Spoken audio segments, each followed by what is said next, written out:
Good morning, class. Previous lecture we have learned the parts of speech. In that we have seen noun, pronoun, adjective. Now today we are going to learn something about verb.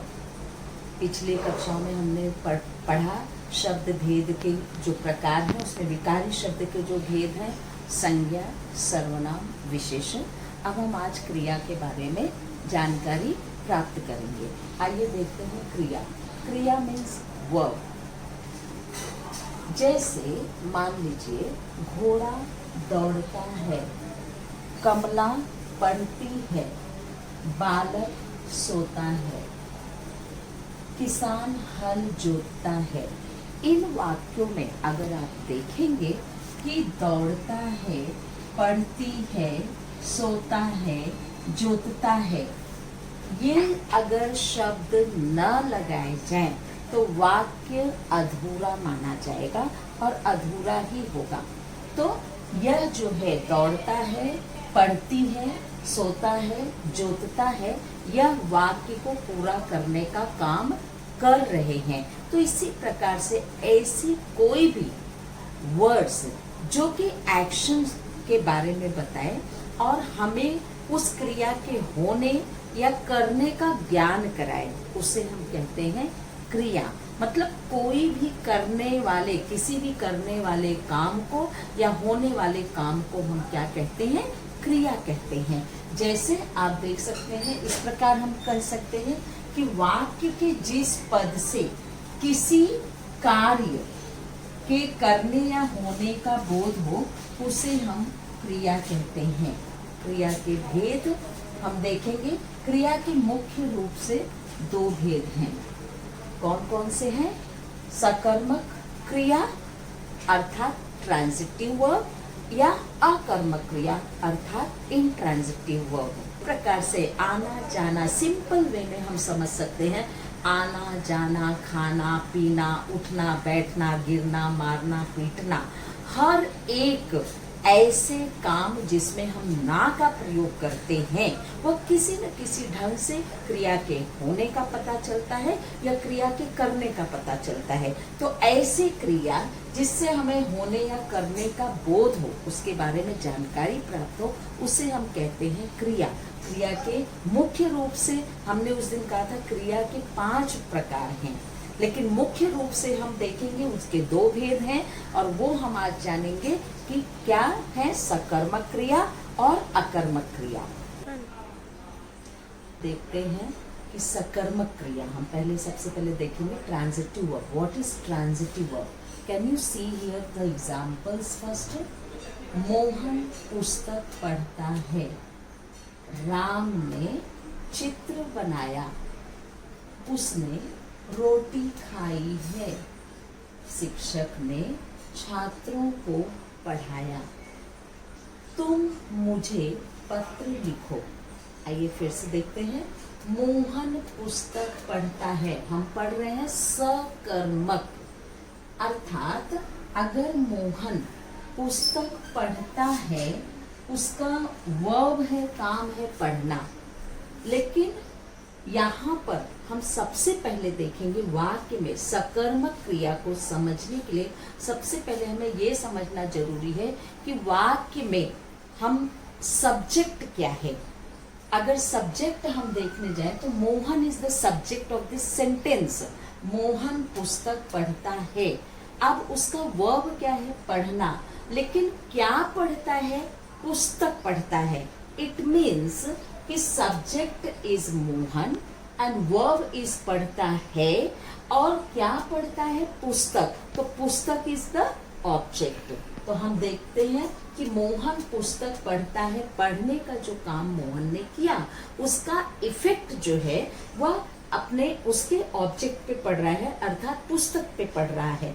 तो इसलिए मोहन पुस्तक पढ़ता है, यह वाक्य अपने आप में सकर्मक क्रिया हुई। क्यों?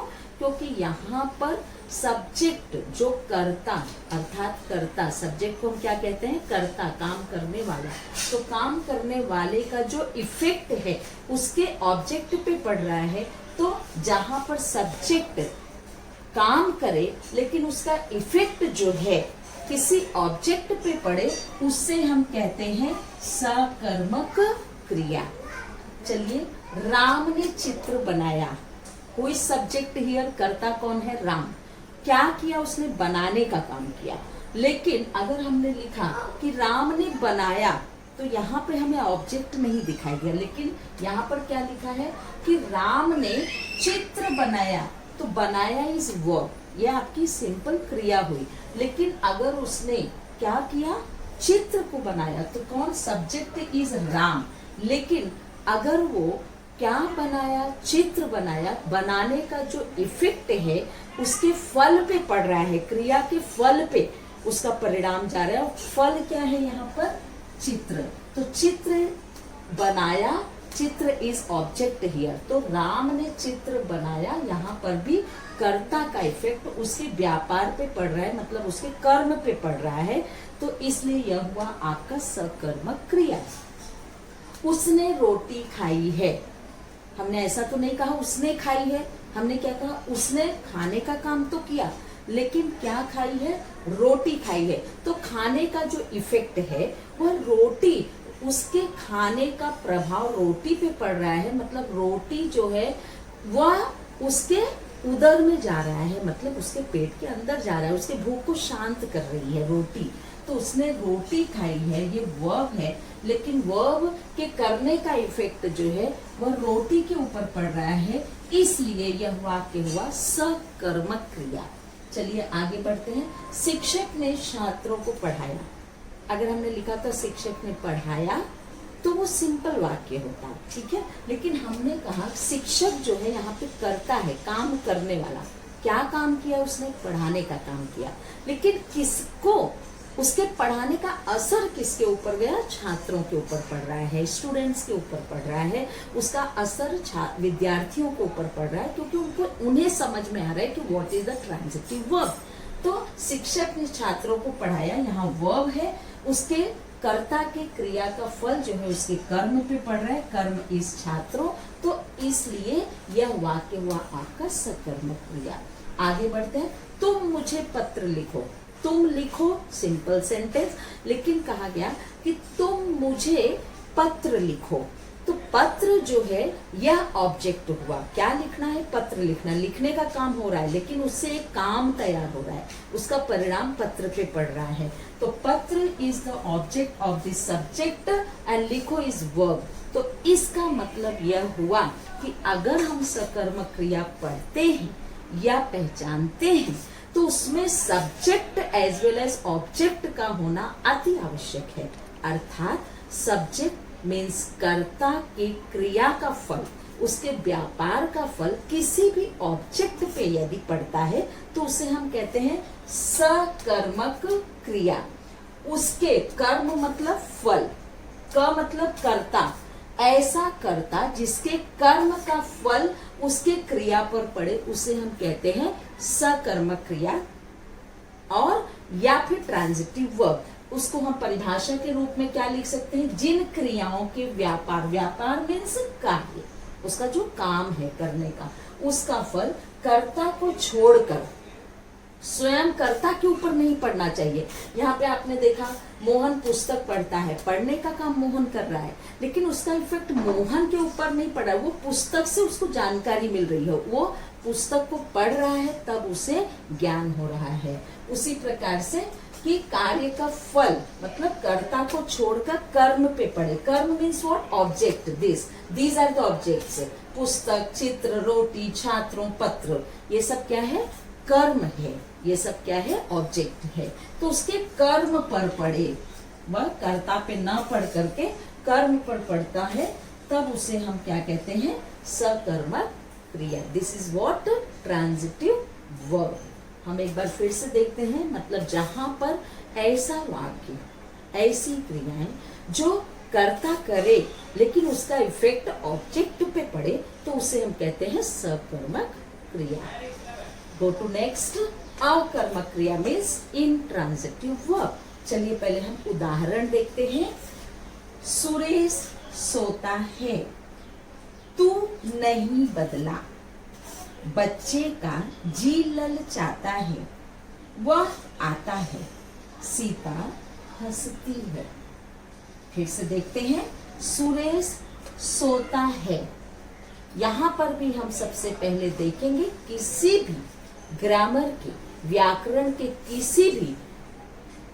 किसी भी मुद्दे को सॉल्व करते समय, किसी भी प्रश्न को हल करते समय हम पहले वाक्य को ध्यान पूर्वक पढ़ें और उसके बाद वहां पर सब्जेक्ट क्या है उसे ध्यान से हम देखें, उसका विचार करने की कोशिश करें, उसे फाइंड आउट करें। यहाँ पर सब्जेक्ट मतलब कर्ता, काम करने वाला कौन है? सुरेश। क्या काम कर रहा है? सोता है। दिस इज ऑल्सो वर्ब कि ही इज स्लीपिंग, ही स्लीप्स। तो सुरेश सोता है, तो सोने का काम जो है सुरेश के द्वारा किया जा रहा है, लेकिन उसका इफेक्ट स्वयं सुरेश के ऊपर पड़ रहा है और किसी के ऊपर नहीं कि वह सोने का काम, वह एक्टिंग कर रहा है, इफेक्ट किसी और के ऊपर पड़ रहा है, ऐसा नहीं है। खुद सुरेश सो रहा है तो उसका इफेक्ट, कर्म का जो फल है वह जो है उसके स्वयं कर्ता के ऊपर पड़ रहा है। तो इसलिए यह जो हुआ अकर्मक क्रिया, इसलिए इसे कहा गया अकर्मक क्रिया, जो कि जिसका प्रभाव कर्म के ऊपर न पड़े। तू नहीं बदला, कहते हैं ना दुनिया बदल गई, दुनिया बदल गई लेकिन तू नहीं बदला। अब तू मतलब तू इज द सब्जेक्ट, करता है। अब नहीं बदला, बदलना इज वर्ब, नहीं बदला मतलब वर्ब न बदलने का जो इफेक्ट है खुद तू के ऊपर आया, खुद सब्जेक्ट के ऊपर आया, खुद स्वयं जो है कर्ता के ऊपर आया। तो इसलिए जो है यह हुआ अकर्मक क्रिया। बच्चे का जी ललचाता है। हमने कहा कि बच्चे का जी ललचाता है। क्या?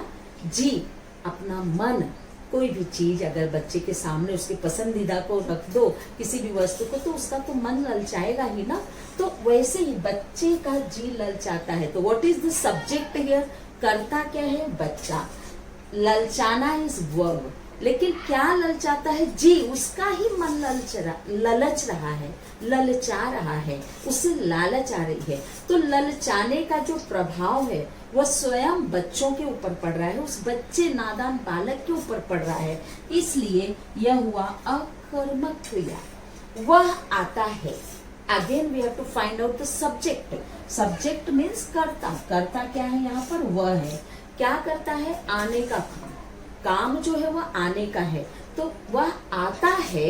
अब आने का काम तो उसने किया, लेकिन उसका इफेक्ट खुद उसके ऊपर ही पड़ रहा है। वह आने का काम कर रहा है, उसका असर स्वयं कर्ता के ऊपर पड़ रहा है। इसलिए यह वाक्य अकर्मक क्रिया का वाक्य माना जाएगा। सीता हंसती है। जब हम हंसते हैं तो उसका प्रभाव दूसरे के ऊपर नहीं पड़ता, हमारी बॉडी हिलती है, हमें उसका इफेक्ट होता है। और तो यहाँ पर उसी प्रकार से अगर सीता हंसती है तो हंसने का जो प्रभाव है स्वयं सीता के ऊपर पड़ रहा है। इसलिए यहाँ पर जो है अकर्मक क्रिया हुई। तो कभी भी अगर हम देखते हैं कि यहाँ पर अगर उसने, राम ने चित्र बनाया तो चित्र के ऊपर असर हुआ, कर्म के ऊपर उसका फल गया, उसके परिणाम कर्ता के कर्ता की क्रिया का परिणाम जो है उसके कर्म के ऊपर गया। लेकिन अगर हमने कहा होता राम ने बनाया, तो राम ने बनाया यह होता क्या? अकर्मक क्रिया। उसी प्रकार से हम अगर कहते सीता फेंकती है, तो फेंकती है, फेंकने का प्रभाव स्वयं सीता के ऊपर। जिन क्रियाओं के व्यापार अर्थात कार्य और फल दोनों एक मीन्स कर्ता में ही रहे, उसे हम अकर्मक क्रिया कहते हैं। अर्थात ऐसे सेंटेंस, ऐसा वाक्य जहाँ पे काम किया जाए और उसका इफेक्ट जो है उसके ऑब्जेक्ट पे न पढ़ करके स्वयं सब्जेक्ट के ऊपर पड़े। तो उसी प्रकार से जिन क्रियाओं के व्यापार का फल जो है केवल उसके कर्ता पर ही पड़े, मतलब उसका ऑब्जेक्ट का इफेक्ट भी उसी पर पड़े और स्वयं कर्ता काम करे और जो वो कर रहा है उसका इफेक्ट स्वयं उसके ऊपर पड़े, तो इसे हम कहते हैं अकर्मक क्रिया। आइए हम विस्तार से समझ लेते हैं फिर से इन उदाहरणों के माध्यम से। चलिए इसे हम सॉल्व करके देखेंगे। नीचे दिए गए वाक्यों में से सकर्मक और अकर्मक क्रियाओं को चुनकर लिखिए। राम ने रावण को मारा। यहाँ पे काम करने वाला राम है, राम इज द सब्जेक्ट, कर्ता जो है राम है। क्या किए वो? मारा। लेकिन किसको मारा? रावण को। तो रावण इज द ऑब्जेक्ट, कर्ता जो है, जो कार्य कर रहा है कर्ता, उसका कर्म पर प्रभाव पड़ रहा है, इसलिए ये क्या हुई आपकी? सकर्मक क्रिया। Can you see here? Gopal जाता है। गोपाल जो है सब्जेक्ट हुआ, यहाँ पे कर्ता हुआ, क्या काम कर रहा है? जाने का काम कर रहा है। मतलब गोपाल स्वयं जो जाने का काम कर रहा है, उसका इफेक्ट स्वयं गोपाल के ऊपर पड़ रहा है, इसलिए यह वाक्य हुई अकर्मक क्रिया। बालक चिल्लाता है। बालक जो है चिल्लाने का काम किया, तो उसके चिल्लाने का इफेक्ट स्वयं बालक के ऊपर पड़ रहा है, इसलिए अगेन जो है यह हुआ आपका अकर्मक क्रिया बन जाती है यहाँ पर। चलिए अगला वाक्य देखते हैं। मोहन गीत गाएगा। मोहन जो है यहाँ पर कर्ता हुआ, उसका वर्ब कौन सा काम कर रहा है? गाने का। लेकिन क्या गा रहा है? गीत गा रहा है, तो इसलिए गीत पर असर पड़ रहा है, मतलब एक गाना लोगों को सुनाई दे रहा है, तो इसलिए यह वाक्य हुआ सकर्मक क्रिया, क्योंकि ऑब्जेक्ट पर पड़ रहा है उसका इफेक्ट, सकर्मक क्रिया। लड़के गेंद खेलते हैं। लड़के जो है यह हुआ सब्जेक्ट, क्या करते हैं? खेलने का काम करते हैं, लेकिन क्या खेलते हैं? गेंद, मतलब खेलने का इफेक्ट जो है उसके ऑब्जेक्ट पे पड़ा, और इसलिए यह हुआ आपका सकर्मक क्रिया।